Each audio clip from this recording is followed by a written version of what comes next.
gid may kasimana par nga nagbulad kay grabe ka yung ulan atong niaging adlaw. Pero magpasalamaton ta kay sa Ginoo kay gitagaan niya tagin saktong init. Alam mo mang panahon pero nag-init gid siya.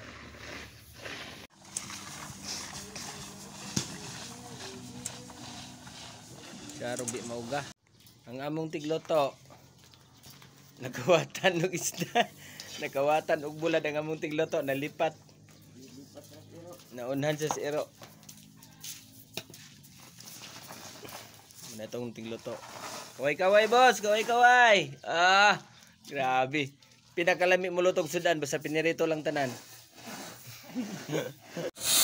Og karon mga par, mapasalamaton kita sa duha ka semana nato kapin nga nagbulad na og gara gyud og dito palito nas bayer ang atong mais mga kapar.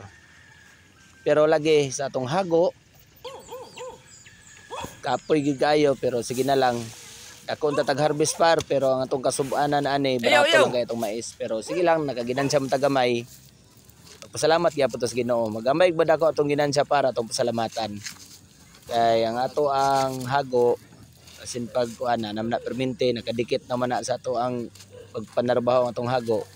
Wadon lang nato ang hago ang atong permente nga kuanon sa atong kaugalingon ang kalipay.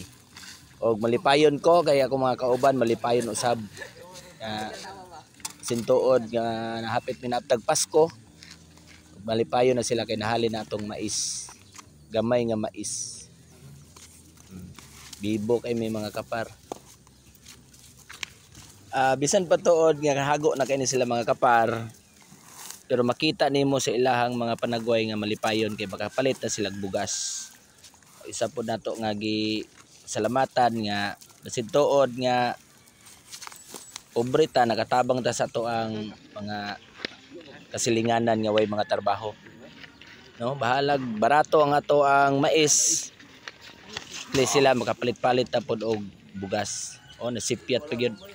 Lisod kay among kaagi mga kaparo, sakag damyo, lukdo nya kani mga kapar pati mga bugata mga kapar pero antuson lang gyud kay palad man sa kapobrehon.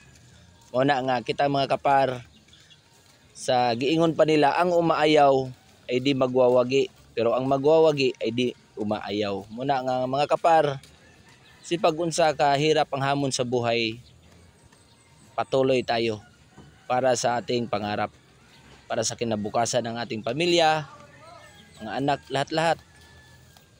Hindi lang tayo ang mga kapar, hindi lang tayo ang makabinipisyo kundi lahat. Mga tigasin yan mga kapar.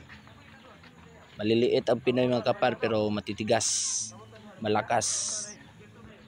Ang importante mga kapar, kamitanan dinhi mga kapar basin pag ngani lang ka barato ang presyo, malipayon gyapon mga kapar. Don't forget mga kapar ha, thank you for watching Yoyo Jong Mix Vlog. Daghang kayong salamat sa nagsuporta, nagsubaybay sa akong video. Thank you, God bless.